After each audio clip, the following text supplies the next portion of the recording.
Hello everyone, my name is MansaMusa and welcome back to my channel. And today we have a very special video for you guys. We have the inaugural episode of the Comm Tower podcast. This podcast is something Humita and I have been talking about for a little while now. And the general goal of it is really just to talk to some of our favorite people in the Advanced Wars by Web community, some of the most influential people in the community, and really learn just a little bit about themselves. So a little bit about their play styles, any contributions or thoughts they have about the community itself, and maybe a little bit some details about their personal lives or anything they really want to contribute to the podcast as well. And we have an absolutely fantastic guest as our first one for the entire show. We have the man, the myth, the legend, StarFlash 250 as our first guest. Yeah, sound off the air horns. So I think, yeah, let's just go right into introductions. Humita, do you want to do introductions for us just real quick and then do kind of a longer one for StarFlash? Go ahead, yeah. Sure, okay, yeah. So for those who don't know me, my name is mansamusa. I'm an Advanced Wars by Web content creator. I do replay analysis videos and starting to get into the podcast game a little bit. We did some videos with some creators before, and then, like I said, this is going to be our first episode of the Comm Tower podcast. I'm Humita, and I make Advanced Wars videos and now podcasts apparently, and I don't know, and sometimes tournaments. But yeah, let's go. I'm hyped for this episode. Yeah, I'm StarFlash. I'm one of the fastest live players and won most of the tournaments that exist. But other than that, async has been kind of difficult. But I'm glad to be here, to be on the part of the first episode. Yeah, glad to be the inaugural kickoff. So yeah, of course. I think we just kick it off. Do you want to go right into it? Okay. Go ahead. Yeah. Go ahead. So one thing that I was always very curious about StarFlash is you've always had this kind of reputation of being like a hyper aggressive player. Like when people think of StarFlash, they think of like fast moves, not necessarily taking all of the time in async games, and just like aggressive plays, that type of style. Kind of a two-parter. One, do you think that really is an accurate description of your play style? And two, like, is there anything about the Stall COs or the Stall type games that just doesn't appeal to you as much? Okay, I guess I'll answer the first question. So the thing is, from my background of learning about strategy games at least, dictating the flow of the game is like a big part of having a lead or just like creating an advantage. And so that's probably why people think that I lean into aggression. But I mean, realistically, if you're good enough at the game, not to like, flex or anything, but if your opponent is making a mistake, it's very easy to seem aggressive while you're really just punishing a mistake. And most games, like 90% of games, people just make a mistake and you just punish it. And for someone who doesn't realize there was a mistake, it might look like aggression, but realistically, I think a lot of times it's really just controlled punishment instead. For the second part of that question, for any stall COs, honestly, the funniest part about that is as a kid, my favorite COs were Eagle and Hawk, which are both extremely stall COs. Yeah. Eagle is still my favorite CO in a lot of ways, but I think it's just during the game, I hate being in the back foot. I really like, dictating the pace of the game. So it's very hard to do that on Eagle and Hawk. And I feel like I really like explosive powers because a lot of times it creates opportunities for mistakes. So because you can, for example, sit 1 star away from like a COP or something, and then they might have not calculated everything extremely well, and then you can sack something and have a surprise factor, because a lot of times that surprise power wins you the game. And Eagle and Hawk don't really have that, Hawk, once you get close to that super, it's pretty obvious what's gonna happen. And Eagle, well, you win or lose the game based on the super anyways. It's not really ever a surprise. Okay, I have a follow-up question. So you said that this like trying to kind of control the game. Where do you think that you learned that? Like from another game, perhaps? I mean, I learned most of my strategic ideas from StarCraft back when I was younger. I played StarCraft from, I don't know, when I was like 7 or 8 up to now, and now I'm like 25. So I've played StarCraft my entire life. And I remember back in the day, especially, like there was a lot of talk about dictating the pace of the game. Like when you're put on the back foot or on the defensive, it's really easy to make mistakes. And so if you're pushing your opponent and they, it opens them to make more mistakes too. And the other thing is the concept of expanding while attacking, because your opponent has to deal with whatever you're doing, but while you're doing that, you can make yourself stronger. But they have to commit all their resources into defending whatever you're doing because they don't know how much you've invested into it. And that's kind of the same thing, I think, that applies in Advance Wars at least, where you want to, a lot of times, attack with your vehicles, force a response. And while that response is happening, your infantry can go in and capture, because your opponent doesn't want to use vehicle hits on your infantry, and they would rather have a more valuable trade with your tanks, for example. Yeah. I have another question. Go ahead. It's in the same vein, because Mansa said that people kind of know you as this guy that is very aggressive and that kind of thing. And maybe for many people, it's like they see it almost as reckless, And that kind of playstyle it also is attributed to another player in the community, Poland. But I know, well, I was wondering, because I remember talking with you before, and who do you like? Do you think that you started with that and then you influenced Poland, or did Poland kind of influence you, or like? I don't think necessarily. Yeah, I don't think necessarily there was influence between either of us, truth be said. But I definitely started playing before him. Not that I think that he got influenced by me. I think it's just something that, well, when I was like 1100, I played a game of Last Vigil against Leandri. And around that time, I would always send my first infantry that finished all their captures to interrupt the opponent. Because here's the math in my head, at least in a vacuum, right? Your infantry hitting the enemy infantry trades about evenly. And then I interrupt the city for a turn, so that's minus 1k value for them. And so if that infantry was not going to end up doing anything else, then I just basically netted myself plus 1k, or plus how many hundreds if that infantry gets killed. So because I started thinking about a value like that and denying income like in that way, I started pivoting my play towards it a little bit more. Because in a lot of maps with contested properties, like especially Last Vigil, like that area is very core to like the whole map's gameplay. So I started trying to evaluate every map in that way, and you will see that even from my very, very old replays that I always interrupt captures whenever I have a unit that's not capturing a city themselves. And even when we have like one infantry each capturing something, if it's like an advantageous terrain, like hitting a city from a forest, I sometimes would cancel my own cap, because even though we both deny each other 1000, I feel like I would dictate the pace better. And I think Poland might have had a similar realization. Like, how some civilizations like found farming, but they never like communicated. It's kind of the same way where me and Poland might have discovered, how to calculate this type of trade, but we never really communicated. Yeah, at least that's the thing about it.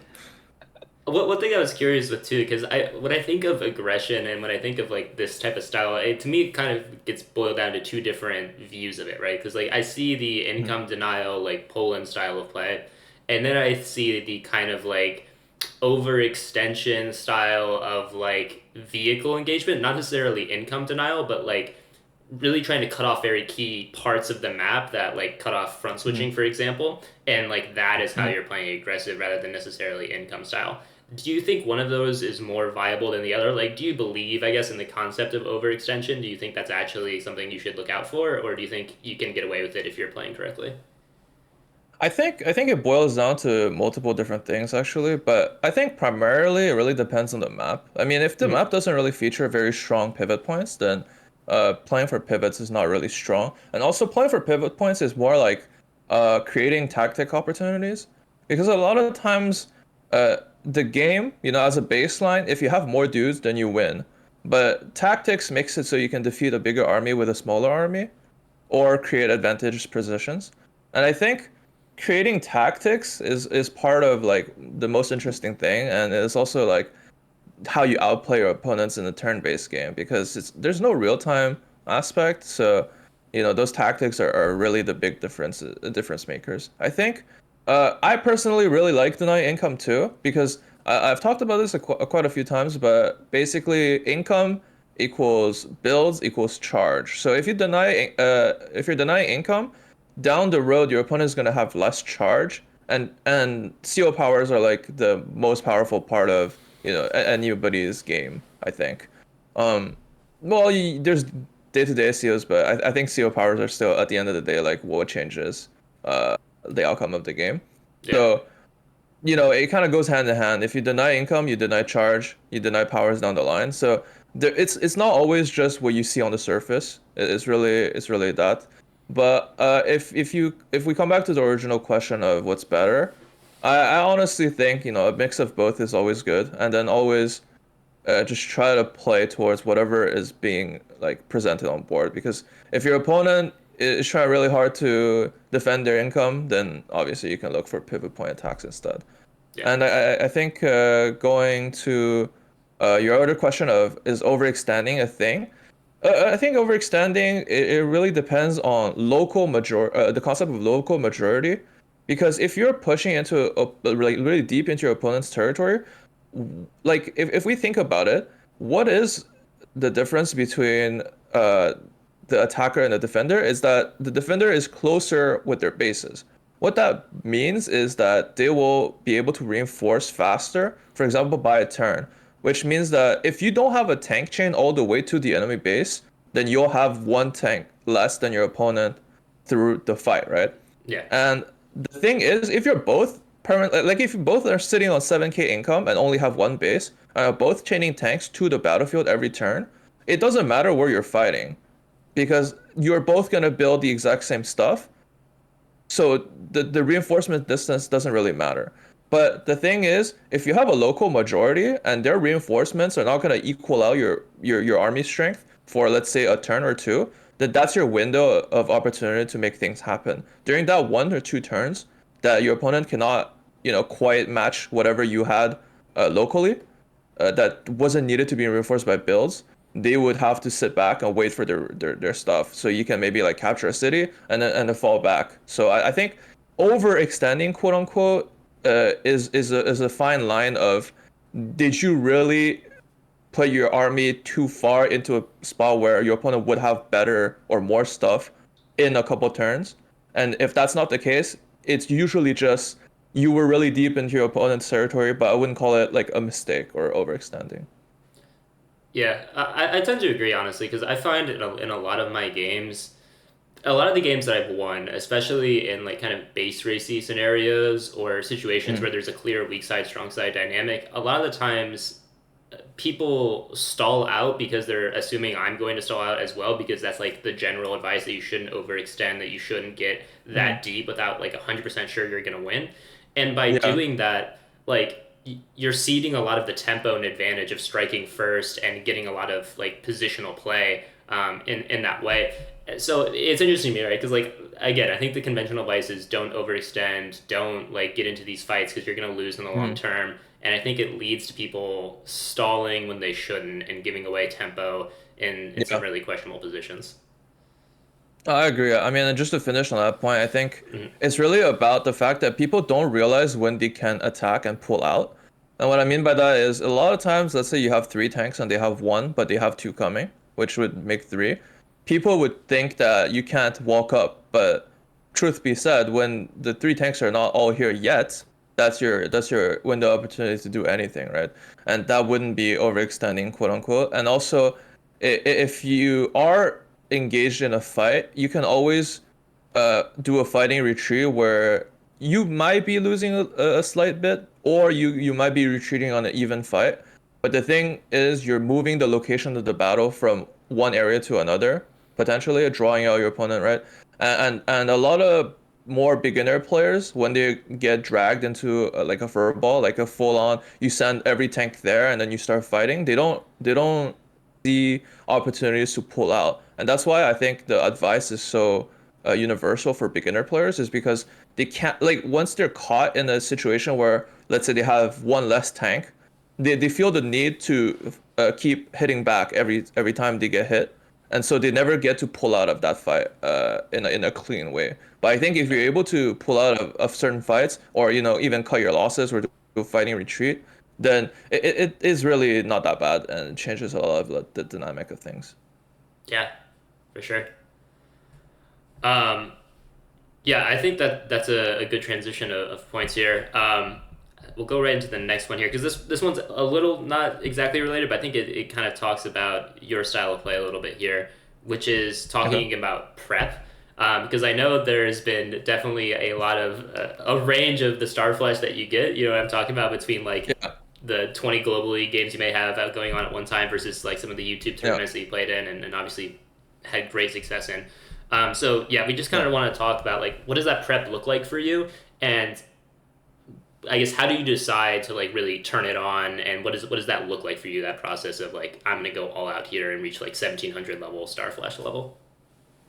I think prep, it comes down to, the drive to win certain things. I think I don't really ever prep those on-site tournaments because I don't feel the need to prove that I can win like async thing, and there's no like prize. Before like these big commentated tournaments, I think I want to bring out like exciting games. I wanna show my best. I also want, the prize money, obviously. So that's when I push myself. I think during one of the Mang's Grandmaster tournament, I was like kind of in a draw in how do you call it? Well, I was pretty down at the time, so I kind of used that to focus shift and put all my brain power there, and that's how I usually prep. I just hyper focus on one thing. In terms of how to prep, I like a lot of times I go into the prep just for a early game opener that I'm comfortable going to the mid game with. I want to like find out whatever is the contested areas. So during the game, I'll have ideas for how to tackle those areas and know ahead of time. So for example, your opponent could misidentify a city as contested. Well, in reality, it's really not. And I think, like I said, dictating the pace is good. So having a very good early game usually snowballs the game. And I mean, you can obviously see a lot of players don't come into tournaments with very prepared openers, so they would just fall behind or be, well, at least not in an advantage position going into the mid game. So it's hard for them to create play, and that's how I usually am able to pull games out. A question. What do you think? In APC, you were definitely the one that prepped the most by Yeah. many folds. And at the same time, you got to the finals against a player that had literally not prepped anything at all. Yeah, I mean, Um, I think it's two things. Well, one is I like to be more comfortable when I play, and I really mean like I want to feel like I'm in control, because if I ever feel like I'm behind, I start thinking about a lot of things that may or may not even matter. But like you start to overthink things, and I really want to simplify all the math and all the thought processes if I can. Like I don't want to be thinking about random stuff that are in or out of game, like about myself or anything, right? Because like that even happened during my grand finals against Poland in another tournament. Well, like during middle of the game, I started thinking about some random stuff, like, oh, how am I behind in income here? Should I look at the replay? And I really had to like wake up, push myself and wake up and like, yo, you just focus on whatever's happening now. Like it doesn't really matter what happened in preps and like what happened last few turns. And I think that as long as I can avoid those distractions, I would do a lot better. So generally, that's why I come in with prep. I think like a player like Tordred, he's kind of doing multiple things at once, and he's not really like hard focusing on advanced wars. He's obviously still very skilled as a baseline level, and I think he's very adept at something like a live play to begin with. So that's probably why he could do very well without prep. Um, and even if you don't prep, you can sometimes look at the map and just have an overall idea. Like that could be right or wrong, but people have different levels of accuracies on instinct. And I think yeah, he definitely has one of the better instincts too. yeah. I guess what stood out from that series was your level of prep in the openings of those games, because it was kind of clear that always had a better opening. Yeah. I think except on one map where he kind of like, I think he beat you, but it was very clear that like you were more prepared than him. But he has the ability to kind of adapt in the mid game. Yeah. But if you have a better foothold in the mid game, then easy sailing. Yeah, exactly. I think Torture won most of his games in the mid game, because their opponent made more mistakes. I mean, even if you look at it, like they kept 2-0ing their games, but the games never looked like super free or super clean. While as my grand finals Pirate Caravan game looked just like strictly winning the whole time. From the turn that I built my first tank, it was pretty obvious I was gonna win. Type of thing like that is what I like about prep. Yeah. Yeah. How do you do with the mental side of things, right? Because like I think it's a very interesting dichotomy to me between the types of advanced wars players, between like wanting to always be up and feeling the best when you are already winning versus like having that good come from behind mechanics. Like I know D just has famously said like he gets really sloppy when he's up and then he plays better when he feels like he needs to come back. Is that kind of the opposite for you? Do you like getting ahead early and then feel like you're best in that mode? I think definitely I'm the opposite. I really like being in the driver's seat. Every at the end of every turn, I would look at income comparison and also total army value comparison to kind of evaluate my position. If I'm ever like behind the ideal, like half a turn ahead thing, I start to consider why or how to tackle that issue, and if it's even an issue. Like sometimes you can be behind for a turn or two, but you know that like in 3 turns you're gonna get an area back and then you're gonna secure that thing back. I think it's always about eliminating things from whatever needs to be thought. So if I can eliminate more problems, I would rather not have those problems, obviously. And I think uh, being behind and coming back is nice and all, but just being behind creates so many issues because it's like being behind depends on your opponent throwing the game more so than you coming back, at least in my opinion. So then you're giving all the opportunities to your opponent, and I would rather just not throw instead. My own lead. Definitely a good tip. Don't throw the games. But yeah, I'm the same way. I feel like when I'm down, I get like angry at myself that I've put myself in this position to be like requiring someone else to mess up, and then I'm like I feel like I'm making suboptimal plays because I'm just not in the right headspace. So yeah, it's interesting to me to see that switch between players who like being down because like I don't know how that works. No, I agree with you. I agree with you. It's really hard to be behind and fishing for mistakes, basically. Yeah. I just wanted to ask, like, since we're talking about all this prep and tournaments and stuff, like, what is your main objective right now in Advanced Wars by Web? Because you've gone into Global League, like, you've kind of been at the top, and I think you've said like you don't care that much about Global League right now, and even the on-site tournaments either. Just like, what do you look for, like competitively for yourself, and then what do you expect maybe for the community? Okay. Competitiveness scene. For me personally, I've already reached concurrent, rank 1 on all 3 game modes and rank 1 global ladder. So I think that's already been achieved. So that's why I don't really care about pushing myself to do that anymore. The on-site tournaments, the trophies don't really matter to me, and they don't feature prize money. So it's really hard for me to justify, spending the same amount of times that a lot of these async players would spend on their tournament runs. I think the problem is just I don't want to invest that much effort and time for something that doesn't really have value. And I don't really mean monetary value. I mean like value to me personally. I don't feel pride in having the on-site tournament trophies. Not that not that I'm trying to put anyone down for having that thought either. And I think competitively, what I'm looking forward to is honestly any future tournaments that are gonna have a big showing on YouTube or like a streamed event is something that I'm always looking at or for. Um, it goes hand in hand with what I want for the community. I really want to push more tournaments, push the community to a greater audience. Having more people in the community is always nice. So that's something I look forward to. It always draws in more players. I think we have waves with the tournaments. I don't know if that's actually true, but I think there's been more players entering around those times.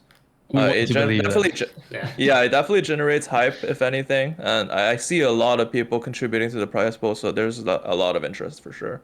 Yeah. I am working on something with Soul for rent, where we're gonna announce that maybe later down the line this year. I've been wanting Exclusive. to. True, exclusive spoiler. I've been wanting to like make seasonal leagues or tournaments. I'm not really someone who is very good at organizing it though, and I procrastinate a lot, so that's pretty much why it never really happened. But I think this one is gonna happen, so I'm giving a sneak peek on that. Otherwise, I think there's other tournaments that have been postponed by other content creators that I'm hoping that comes back or gets announced eventually.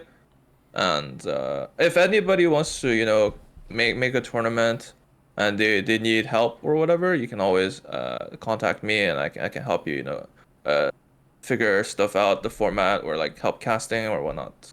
So that's always something that I would help with.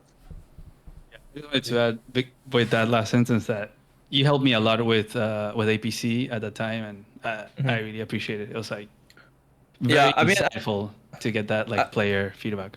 I think the format ended up being really good though. So and it was mostly your idea. I just kind of set the boundaries of ups and downs mostly of what a player would feel comfortable with. I think, but you did pretty much everything though. Still, I wouldn't take any credit from you. No, I mean, I got help from so many people. It's like you really can't do a tournament by yourself. I feel like Yeah, Yeah. after everybody having put done that, through. it's like it requires so much. Yeah. I mean, will and manpower and just like and the motivation to do. And there's always like so many other aspects of organization Yeah. that you don't realize until you're into the mud. Yeah, yeah. So for it's sure. good having your back covered by different people. So Yeah, I really 100%. appreciate it. And talking about the point of the community, I really do think that really drives a lot of the community outreach and getting new players to the site as well. Because I remember when APC was streaming, because I wasn't really as big into the content space when that was going on. I was like just starting out. But yeah, I thought that tournament was like the most impressive thing I'd seen done in the advanced war space. Like it was so cool to see that going on. So yeah, I do think it drives a lot of community back, because that was definitely something I was like, I want to like make stuff like this. This is cool. Like we should try to Yeah. keep that going. You know what I mean? So Yeah. Agree. kind of talking a little bit. You were talking a little bit about your objective right now. I kind of want to also transition a little bit into the lively space. That's another like brand new thing going into the community as well. One kind of, so again, kind of a two-parter. One, what is your view of lively? Like, do you prefer it over async because you just get to play faster, games go quicker, stuff like that? And then two, going back to what you just said a little bit, one of the things that he said in the last video that we did is that by playing so many live games, he feels like he has progressed his skill a lot, because you just get so many more reps in games and seeing a bunch of different positions.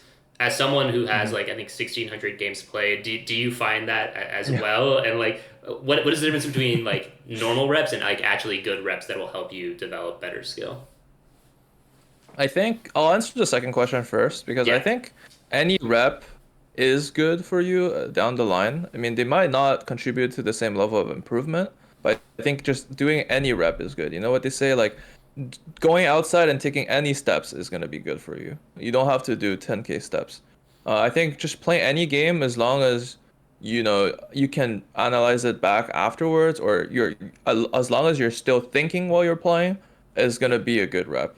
I think the problem is people come into the game in the autopilot where their units are going, and that's why they don't get as much improvement out of every game. Like I used to Q25 and not really bother considering the consequences of like the wins or losses, because all I care about is during the game I'm looking at each position and I'm evaluating certain tactics, and like putting that critical thinking into play is what I'm interested in, and is also what's gonna make me a better player.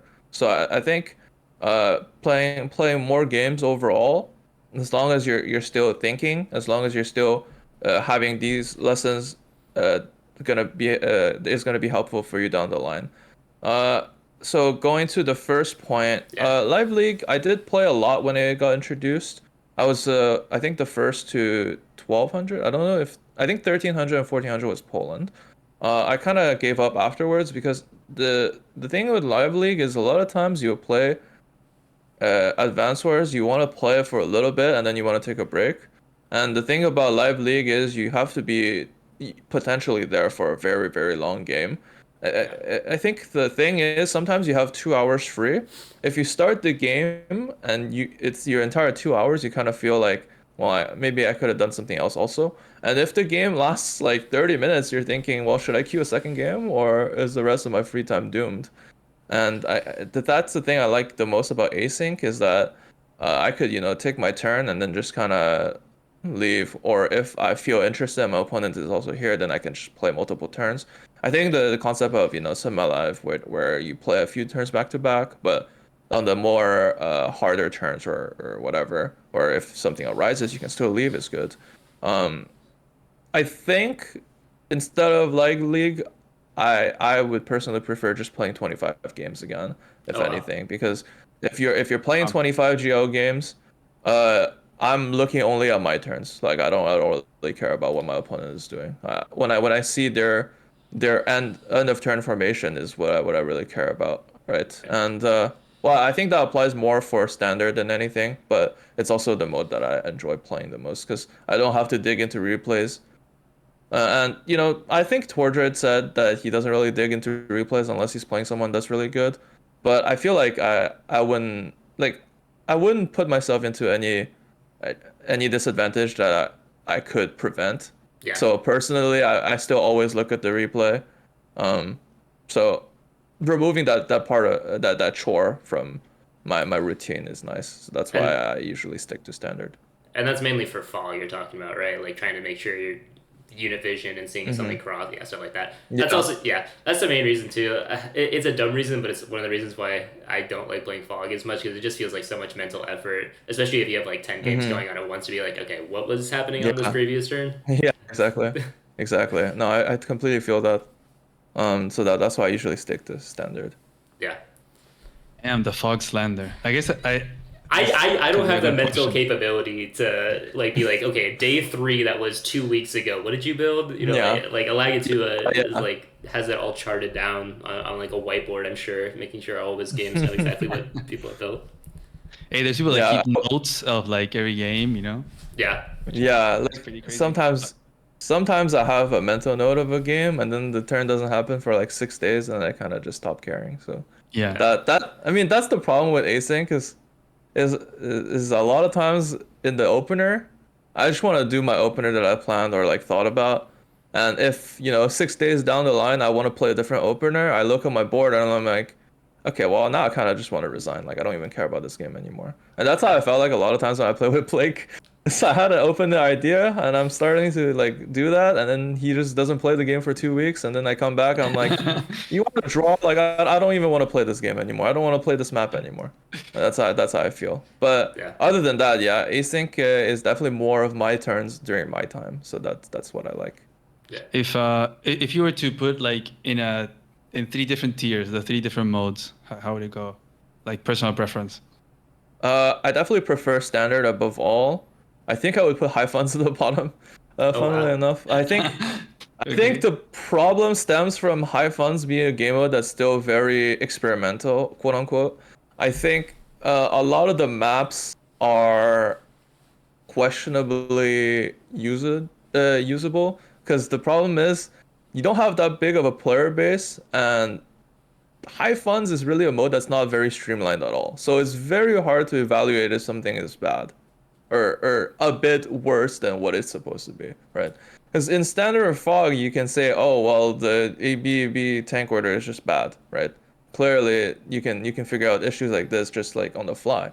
Yeah. But high funds, a lot of times, people are building like weird shit like bomber, mega tank, and the math is all fuzzy. It's really hard to evaluate anything. So it's the work that goes into creating maps or finding out which ones are good or bad is very, very, very difficult, and it's very mixed in my opinion. Like the map quality or the game quality overall is very, very mixed, and people don't play high funds that much, so their MMRs are not where they're supposed to be either. So I don't know. Every time I play high funds, I'm just like, well, I won a few games, but then I lost one, and then now I kind of don't want to play this game mode anymore. That's pretty much how I always feel.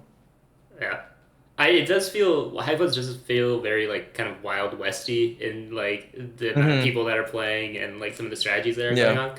But I actually personally kind of love that just because like having everything necessarily solved means that like I feel like you don't get to be as experimental and you don't get to try out like different strategies Mm-hmm. being like this could be objectively terrible, but I want to see like what the board state leads to, like how can I respond to this type of Yeah. situation. And I feel like I get that. Like I feel like I pretty much only played standard for a while, and then I started playing some high funds, and I feel like playing high funds has made my standard better because Mm-hmm. I've got to see like what works and what doesn't, and yeah, Yeah. just experiment more. No, I definitely agree with your points, and I can totally see the draw for players. And I think it is definitely like, yeah, like you said, more sandboxing, more Wild West. I think me personally though, I always liked a more closed off sandbox and more Mm-hmm. what you do with, like I prefer being good with the toys given to me than having more toys. And Sure. and that's the best way I like to put it. I like, for example, even when I play like Fire Emblem, I like games that are more restrictive because then I'm figuring out which tools are the best and how to use them rather than something like, oh, I can make everyone anything. So then I start having decision paralysis or whatever it's called. Yeah. Some choice anxiety once you're like, what should I build with my 70,000 income on this map Yeah, at day I 30? like Yeah. yeah, like I always want to do whatever is best, but Yeah. when you don't when whatever is best is not even part of the discussion, like nobody even knows. Yeah. It's a bit harder to improve. Yeah. This is kind of going back a little bit, but this was actually very interesting to me, and this is not something we actually planned to talk about. But when you Mhm. were talking about like the different game modes available on the site, we have async, we have live league. One thing, because Advanced Wars always gets compared to chess a lot. One thing that I think would be great for the Advanced Wars community scene is like a puzzle rush thing, where if we Mhm. have some of the top players like create board states and solve it for like this is the optimal turn that you could have in this board state, and that was released like even like once a week, just be like solve the weekly puzzle rush turn, try to have Mm. your best turn. I think that would be super interesting for people to try to one hone your skills and also have something that's very quick and very like fun for players. I think that'd be uh, Yeah. a good addition. I think that's a really good idea. And honestly, when I looked at your series, that I think you were showcasing like a one turn specifically thing. Yeah. I thought initially that it was gonna be similar to that. I thought it was gonna be like, oh, during this turn, like the game really changed, and here are the like main components of what happened that turn, and what you can learn from. I think yeah, like you said, a puzzle like this would be really really awesome because it would allow people to improve without playing out the full game and creating a board state that might not even happen in their game.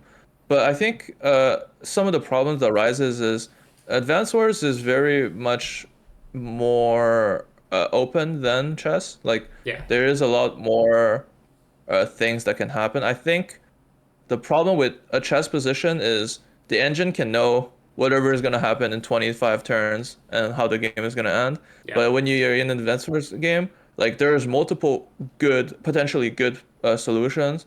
You can play for different things. Um, but I do agree though that if you can't figure out like a specific fight that, for example, you can eliminate. For example, you can say like the goal of this tactic is to eliminate the enemy rocket, or have a tank hit the enemy rocket. Then suddenly you're really constraining what the puzzle is for, and then I think that's when you can make really good puzzles. And definitely, yeah, if there was a committee that makes like a puzzle like this every week, it could help the general community improve, and it could be a good That'd be actually really addition fun to Yeah. yeah. if someone does I that. agree. I agree. Yeah, I Get agree. a get a poke at the new event committee people on the Discord server. Yeah. Maybe. Yeah, it is hard, right? Because Advanced Wars definitely is a game where, unlike chess, the best move is not always objective. Sometimes it's subjective. But Hmm. I agree. If you limit the scope to it, it's a specific task. Or even if you have something that's like, here's the StarFlash hyper aggressive opinion, and then here's like another like here's the super stall opinion of what Uh-huh. you should do. Then you can kind of run the gamut Hmm. of how you would play it. But yeah, I do think it'd be interesting if that got added down the line. Yeah, I agree. I agree. I mean, vetting the bad plays out is also gonna be difficult, but Yeah, if there is enough good players to think about it, it would be a good idea. yeah. So, who was the scariest player that you've ever faced? And then, who haven't you ever faced that you would like to face, and why? So, I guess we can do one and then the other. But Scariest player. Well, I mean, I think the scariest player has changed a few times, okay. but I don't even know if I would settle on someone now. I think when I first started, when I was around, 1300, the player Raka was always around, and he was the first to 1500 on the site. And I think my record against him is like 0-15 on the global league, and he used Wow. to be the bane of my existence. And I think one of the only games that I would have beaten him on, I got really, really passive after I got an advantage, and that's how I ended up throwing it down the line because it just full stalled, and he had a better late game CO. It was Jake versus Adder, so I kind of just died eventually. But that character or that person I beat during the first Grandmaster Live tournament, so at least I have that under my belt, which felt great. It's like finally I beat my nemesis, and I It had to think be live. It had to be in a live setting. of course. Yeah, but yeah, I think it's always like my nemesis at the time is whoever is queuing ladder the most and is better than me. So I definitely want to beat them. And during my uprising or during my improvement arc, every time I would beat someone for the first time, I would think, oh my god, wow, I actually just got like that portion better at the game, and then it becomes so much easier to beat them again for some reason. Maybe it's a mental thing, that you're like, oh well, it's actually winnable now, so I will play better or whatever. Like it might be that, but yeah, I've noticed that every time I would have a nemesis, if I beat them eventually, I start beating them more. Like for Fog, it was Tordred. Eventually, we started talking a lot, and then on Standard, it was oh my God, there's so many names, but there's some people who have already quit that I'm not gonna mention, but I definitely there was a lot of nemesis there. But if you really had to make me pick, I would think the player that I thought I never really had a chance was LVJD. Mm. I feel like he's just stalling on me the whole game. Like I don't even know what's going on. I'm trying my best, and then like the next turn, I'm like, oh, I didn't even think about that idea. I think it's really a cool learning experience, especially because he does weird plays. So like, He does. Yeah. I think that's interesting because whoever can come up with like the creative stuff, it allows me to learn more. I mean, obviously, Voice of Akasha is always scary, but I always had like in the back of my mind that like it's just a learning experience. Like I'm not even trying to necessarily win. While as LVJD was around the time that I was really trying to win, and it seemed impossible. But um, aside from that, I think yeah, the hardest players are usually just the ones that play async and take a lot of time to think about their turns because I'm not really in that camp. Yeah. Was there another question that was paired with it? I don't remember. So, who haven't you ever faced that you would like that I to wanted to face. and why? Uh, I don't think I had something like that in mind. I mean, I would definitely like to play against Voice of Akasha again. I mean, any top player in a live setting, I mean, it sounds dumb because it's like my home field advantage, but any top player, I want to see them perform in a live setting and see, I really gauge how Like they Rip? would do it. Yeah, I was gonna Come ask, on, have you had a game against Rip? Rip. I don't. I think I have played against Rip before. I think he actually still owes me a draw on Fog.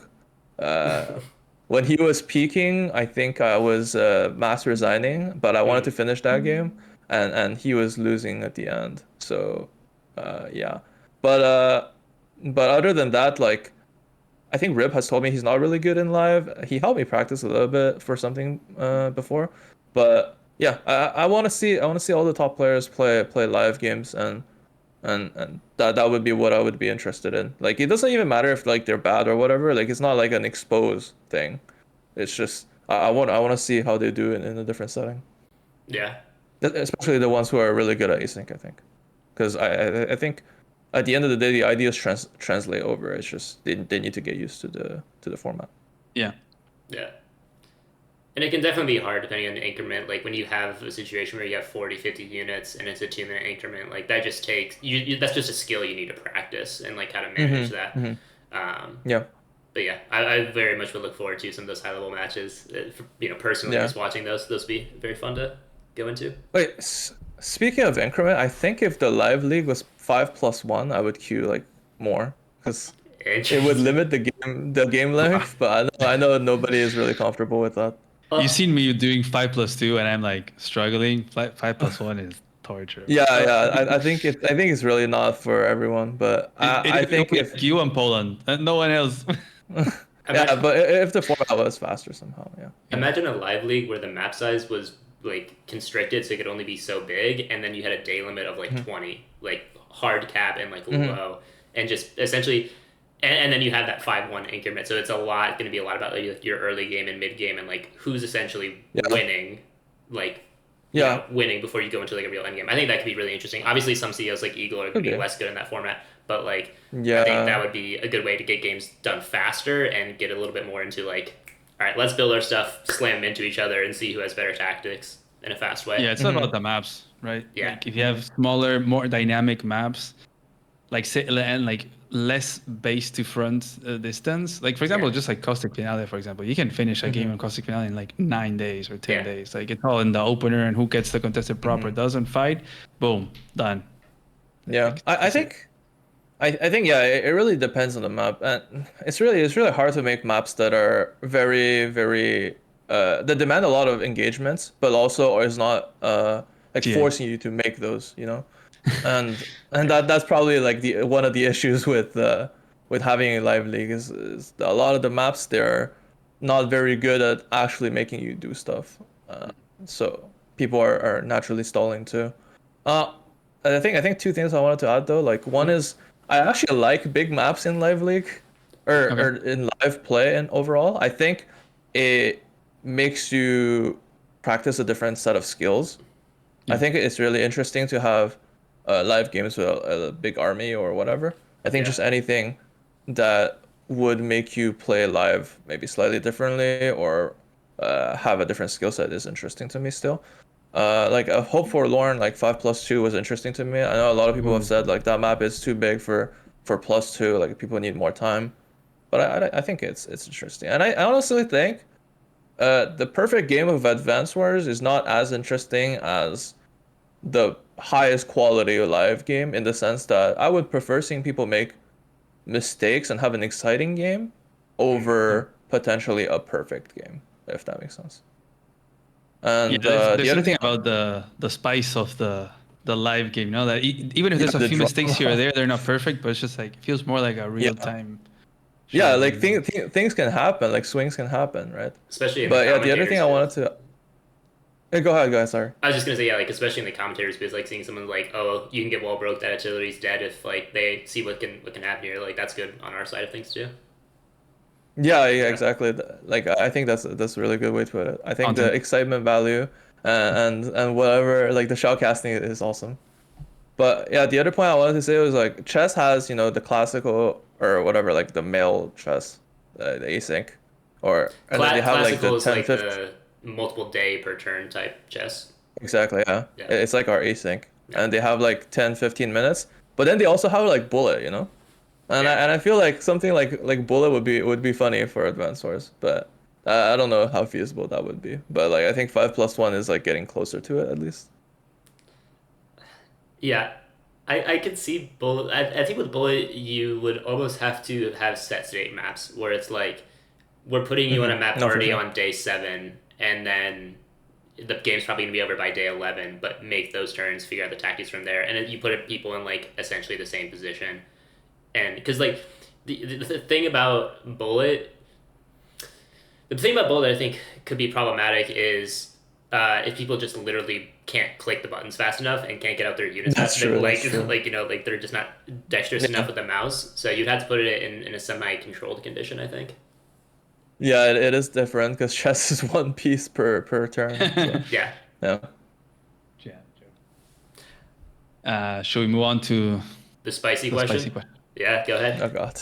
Okay, so not very often, but perhaps like once a month or so, I noticed that you get into some heated discussions with certain users from the Discord server. sometimes it's like the same person. Sometimes it's new people. Do you think you're simply getting rage baited? Do you think there's something else there on the other side? Or I just wanted to hear your thoughts because it's always fun.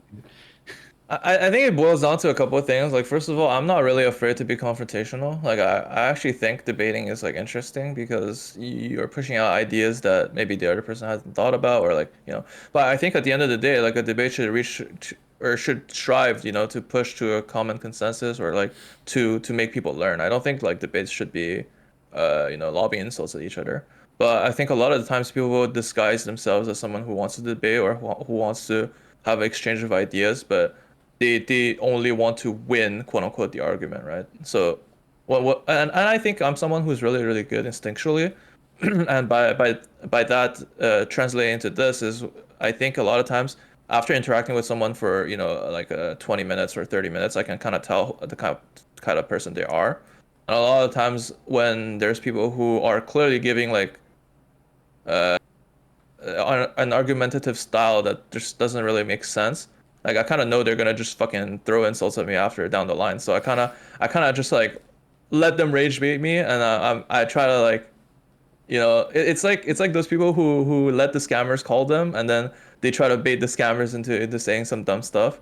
Like it's kind of what I do. But I do get kind of heated eventually sometimes. But like I don't know. Like I wanna have them expose themselves, kind of deal. So that's why I kind of do it. And I also like sometimes I'm just bored, so I start messaging. Yeah. But it's interesting to me about the community, right? Because I think for the most part, the community, 99% of the community, I think is very wholesome and is gonna like send you like a GG message no matter what after the game and stuff like that. And then there are some, I won't name names, but there are definitely some who take a more hyper competitive, like in your face style of play and how they respond to stuff. And people will think of that what they think of that. At the end of the day, you know, I have my own opinions on it, but I also think it's not necessarily the worst thing for the community, because then you do get some like rivalries. You do get some people that kind of make themselves the heel, and you know, people rooting against them and stuff like that. So from like a contents perspective, from like a building the community and having like a, you know, a figurehead who can kind of play that role, it's not the worst thing. But yeah, it's interesting to me to see so much of the community. I think is very positive, but there definitely are some people here and there that are kind of take that heel role for sure. Yeah, definitely an interesting aspect. Yeah. I think I try to hold myself back, but that's not always obvious, I think. One question is, what tip would you give to a new or beginner player trying to climb, you know, the ladder or the tournament? Okay. And you can only answer in 3 words. 3 words? It's not even like 3 ideas. 3 words. It can be like read. Oh yeah, go ahead. Yeah. Read pinned guides. Okay. I don't know, like it's supposed to be pinned guides on Discord, but you know, can't really give the extra words. And in just 3 words, what tip would you give to advanced players that feel stuck in the ladder? DM me for coaching. That's 4 words. No. Analyze your play. Yeah. Okay, cool. Yeah. Nice. Do you want to provide your answers to those questions too, Humita? You go round robin a little bit. Yeah, that would be interesting. Well, to the new beginner players, watch my tutorials. Yeah. And to advanced players that feel stuck, man, that's literally me. But 3 words. DM StarFlash. Only needed 2. Oh my god. Yeah. What about you, Mansa? Yeah, I think for new players, what I would, I'll give 3 words. The first one is watch a replay. So whether that's online somewhere or your own replays, just go back in the game, see what happened. And the second one would be check equal income. Like, it's a very simple thing to do, but oftentimes I feel like beginner players are like, I don't even know what's a good number. And then, like, if equal income's 20K, they're like rushing in, trying to get like 25K when they're in a good position before the rest of their units are there. So good advice. For advanced players that are stuck, that is me. That's my 3 words. I'm in the same spot. Yeah, I don't know. I think honestly, pick your opponents is maybe one, because like I feel like a lot of the times I'm kind of in a similar position where I'm facing opponents that are like 1100, 1200 ranking, and I'm doing well there, but I'm not really learning a whole lot because I'm kind of winning by day 7, day 8 based on early game positioning and stuff like that. So I had a streak where I think simultaneously I was facing you, StarFlash, Poland, and someone else all at the same time, and I was like, I am not 1600 rated. Why are these my games? But yeah, it was definitely a great learning experience when having all those games at the same time. It was Grim Guy. Those were the 3. It's funny because there's definitely a moment when you're climbing that you start hitting the heavy hitters, and you're like, what is going on? You go from like fighting, a new person every time, and then all of a sudden you're like in the 12 or 13, and it's like StarFlash, Poland, Rip. I don't know, you just start hitting those top 5, top 10s, and you're like, whoa! Like the learning curve all of a sudden goes like, whoop. Yeah, exponential. Like that. Especially if I'm queuing 25, like you're just gonna hit me every day. Yeah. Especially if you play fast. Like as soon as the game ends, like next game is probably gonna be me again. Yeah. All right. Do we want to go into the lightning round and then sign off? Yeah. Okay. It's not 3 words anymore, right? For the lightning round. One word. One word. Yeah. One word. Immediate reaction to each of these topics. To be like, yeah. Actually. Quick response. Okay. Okay. We have one word or just quick. Just response? one word. You can only respond with one word per prompt. There's gonna be a few. Yeah. Okay. I'll tell you. We have 7. All right. Here we go. Okay. Number 1, Olaf. Bad. High society.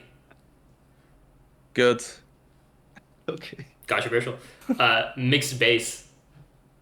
Good. Interesting. Very, very good, actually. Transports. Bad. I don't know. That's gonna spark some fights between the Rip fans and yourself. Javier. Bad. I'm just gonna say good, bad for all of these. I don't know. It's right. Maybe we can do this later, but I actually think Javier is really underrated. I love Javier, but maybe I'm a minority there. We can develop the answers a little bit later, but yeah. Yeah. Okay, last 2 here. Caustic Finale. Oh, good. Good. Yeah. It's a solid map for Okay, me. you can't repeat the answer. Okay, well, I'll give it a fair answer then good or bad for the last one. Global League Elo. Useful. Okay. Interesting. I would have guessed irrelevant would have been your answer, but Yeah, I almost said that, but I think it's useful for some other things. yeah. I guess in that list, Olaf, High Society, Mixed Base, Transports, Javier, Caustic Finale, Global League Elo. Is there any of those that you wanted to flesh out quickly a little bit anymore? I said Olaf bad because most of the times you would rather pick Eagle or Max. I mean, this is for standard, of course. Mm-hmm. For Fog, I always pick Olaf. Otherwise, you're trolling. We had that same discussion in the last podcast thing we did, where it was like, what is Olaf's best mode? And I was arguing for Fog, and then everyone was like either not sure or not totally agreeing with me. But I was like, I don't know. I think Olaf is just objectively better in Fog than he is in standard. Yeah, Olaf is so much better in Fog. It's not even close. Fights are not clean, so global damage is so much better, and the slowdown, especially the slowdown, it's underrated. Yeah. I said High Society good because. It's honestly good, but her COP is even better. That's what makes Kindle good. Yeah. Is that High Society is good, but her COP is even better. What was after that? Mixed Base, I think. Mixed Base is always good. Mixed Base is one of the main reasons I really liked Advanced Wars to begin with. When I first started by web. To tie that in, Caustic Finale is probably like, your best first Mixed Base map to play. Honestly, like it's so good. There's not really any issues. I mean, no airport to bother you with AA builds either. Like there's no problems there. It's a good map to learn, I think. What else was there? Transport's bad. I think if you're not like advanced player, like don't even bother with transports, honestly. Like you don't need greedy openers. You don't need greedy stuff. Just play your fundamentals, and you'll know when to use transports when you're good enough. What else was there? Javier. I said Javier bad. I mean, Javier is like never the best pick, I think. Like obviously I think he's pretty decent, but there's a reason why his pick rate is so low. I think his win con lies in somewhat of an early to mid timing push, and that's not always going to present itself. Nor are people good at setting it up. So that's why I think Caviar bad. It's Is not there any always the map best where pick. you would pick Javier? I think Caustic Finale might be one of the maps that Javier is decent on, but Okay. I think you can just pick Sammy all the time and still be fine. In standard matchups where you have an uncontested comm tower where it would just be Von Bolt or Javier, are you just picking Von Bolt there every time just because he's more versatile? Yeah. Okay. Yeah, I'm just pretty much picking Von Bolt. I think the 120 attack compared to 110 is underrated as hell. And truthfully, the one or two combat turns that Javier has usually does not end up winning him the game against Von Bolt. Yeah. Yeah. Was there anything else that I missed? Just Global League Elo, but we Global League. yeah. Oh, Global League Yellow. Yeah, it's irrelevant for me and should not be your primary focus when you're improving at the game, but it is a good metric for using to think about your improvement or whatever to gauge stuff. But yes, I definitely think it is irrelevant if you want to improve. Do not look at your elo. It does not matter. Like if you win the next Global League game, it does not mean you played that correctly or that you improved. If you lost the next game, it does not mean that you played it necessarily really, really bad or that you're worse as a player. Like think about your improvement. Elo is gonna come naturally.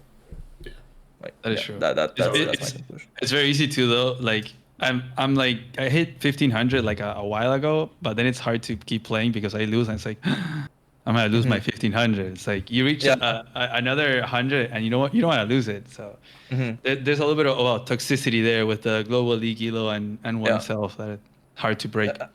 A lot of ladder anxiety comes from attributing your self-worth to whatever elo you think that you deserve or you should be at. And I think if people really stopped caring about whether elo is and only really thought about, well, I'm playing better than it was last week, then people would not have ladder anxiety.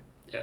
And in the same way that like playing like 1600 level chess, it might be more fun than playing like IM or GM level chess. I think it actually, me personally, I find more enjoyment in kind of my level than something like some of the casts of like the super high level stuff because it's like, I first of all I know I would mess it up and just lose immediately, but also those games are like very rarely is there like I don't know like very high level skillful tactical turns. It's often like the advantage is so small and so positional that what won the game can sometimes be a little tricky to even figure out, even from like a casting and commentating perspective. Yeah, 100% agree. Like I look at some of these like really long async tournament turns and it's just like, well, I mean, things are technically happening, but people don't really even notice the things. So Yeah. people just gonna look at the final big fight and think that that's what won the game. But yeah, Sure. Yeah. it's not really clear. Definitely think I agree with you though. Mid level games are more interesting. Little bit more brawly, a little bit more mistakes leading to some fun stuff. I think before we just go to outros here, I wanted to give you the opportunity to StarFlash here. Is there any kind of question that we didn't ask that you wanted to talk about, or any big thing you wanted to get out to the community? I mean, I thought there was gonna be some questions about like my origins, but I was surprised that it was mostly about the game itself. But I guess it doesn't really matter. But If you want to. Yeah, go right into it. I'll briefly give a summary. What's your But origin? I got into Advanced Wars because when I was in 7th grade, my iPhone 3 was jailbroke, so I got an emulator on it, or I found a GBA emulator on it, Yeah. and one of the two games that came with it was the original Advanced Wars. Wow. That's how I got into the game. I played the field training with Nell, and I thought it was awesome. Like that's exactly the type of game I was looking for at the time. I mean, the rest is history, pretty much. Yeah. Yeah. And you said you started with StarCraft growing up as like your main strategy game. Yeah, I played Red Alert 2 when I was like 5 years old or whatever, and I might have played the older games, but I don't really have recollection of much of it. And then after that, when I moved to Canada, when I was like 6, like a year later, I think we found cracked game discs of StarCraft 1 and Warcraft 3, and so that's how I got into those games, and they are so amazing. And yeah, the rest is history again. Like I just progressed through all of the stages of those games. I guess how did you find Advanced Wars by Web? Like, what was the first time that you saw that it existed? That you I joined? That's a great saw question. this I saw this website like so many years ago. I think it was also pushed by Mangs, but at the time there was not like the version 3. And what that means is you had to refresh your site and there was no like movement on screen. Oh, yeah. Yeah, like that. And I think at the time I didn't really have any friends that played Advanced Wars, so I didn't really end up playing it. And then the next time I rediscovered the website was around Reboot Camp, and that's when we had that big resurgence of players, Yeah. and we also had that rework into the new interface that we have now. So I thought, wow, well we can actually see the things happening now. So I'm gonna try playing it. Yeah. That's how yeah. Shout out to the dev Nice. team, by the way. I know there's been so many great changes that have been happening to the Advanced Wars site, and I think that team is only getting bigger and better. So it's great to Yep. see that the site's getting Yep. yeah For For sure. sure. better. I guess let's head right into an outro from here. So, yeah, if there's really, I mean, for anyone, stuff you want to bring up, stuff that's going on for your future, stuff that you're excited about. I know StarFlash, you kind of teased a little bit about your tournament with Sulfuren. If you want to go into that maybe a little bit more. Hmm. But yeah, we'll go into that and then get out of here. Okay. Do you want me to start then? Yeah, go ahead. Okay, so my tournament, the format is gonna be 1v1s and 2v2s on standard. So basically teams sign up as a team of 2, and it's gonna be a best of 3 format. And the game 1 is gonna be played by the like one player of your choosing, and game 2 is the other player. And then if the series is a 1-1, we're gonna end the series with 2v2, and that's the format of the tournament. Um, but it's gonna be probably another like month or two before the actual announcement or anything probably. Other than that, I was thinking about doing coaching stuff down the line, but I have procrastinated a lot and I haven't really thought about how to organize that. Yeah. Truthfully though, I'm probably gonna start with content creators first. So, like if either uh you or anyone that you know want to uh like collab for that, that would be Okay. a good place to start. And basically the idea is you would have a replay that you want to look at, and then I would give you some pointers, and then you would probably play a live game, honestly. I'm not gonna give like live commentary, but I'm gonna give you things that you should be thinking about, and then we're gonna analyze that game afterwards as well. And then I'm gonna give you Least some. terrifying match of all time. I was trying to play a live game with StarFlash, trying to criticize your moves after Uh, the match. but yeah, it's mostly that. So the replay, give some tips, play another game, give some tips, Yeah. and then like you can maybe review it in another week or whatever, like during or the month after you play some more async and live games. That's gonna be the format I'm gonna be looking at. And I'm mostly interested in coaching intermediate to, advanced players that want to uh go the next length. Because I think beginner players, your best resources are gonna be the pinned messages on Discord, are gonna be the videos that uh basically Humita makes, for example. And And there's a you lot. There's a lot of people that have yeah, tutorials. there is a lot. I'm just giving an example, but you should really soak in the knowledge that already exists, because that's what's best for improving at fundamentals and Mm. the step towards getting to intermediate. Because like a lot of the skills, like when you first start, you're not gonna seek help from a professional, because the, their advice are not gonna make sense to you. You don't even know what you're doing, so you don't like a lot of times I start playing a game and I watch a speed run and I don't even know what the hell they're doing. Yeah. But then like once I'm almost done with the game, or once I'm at the midpoint, I look back at that speed run, I'm like, oh, that makes sense. That's what they did. And then that's a lot of the learning process. It's really, you have to go through those stages of beginner to intermediate, and then you can come back and try to seek those higher levels of knowledge. Yeah. And I think that applies to advanced wars as well. And I think that's the realistic But yeah. progression for people, right? It's like you're going to stall out at different points of elo and then struggle to get better. Like it's very few people that are gonna win 50 games in a row without Hmm. ever struggling. Like I think, Hmm. yeah, people see a lot of this people in the community and think that's normal, but it's like that's definitely not the norm.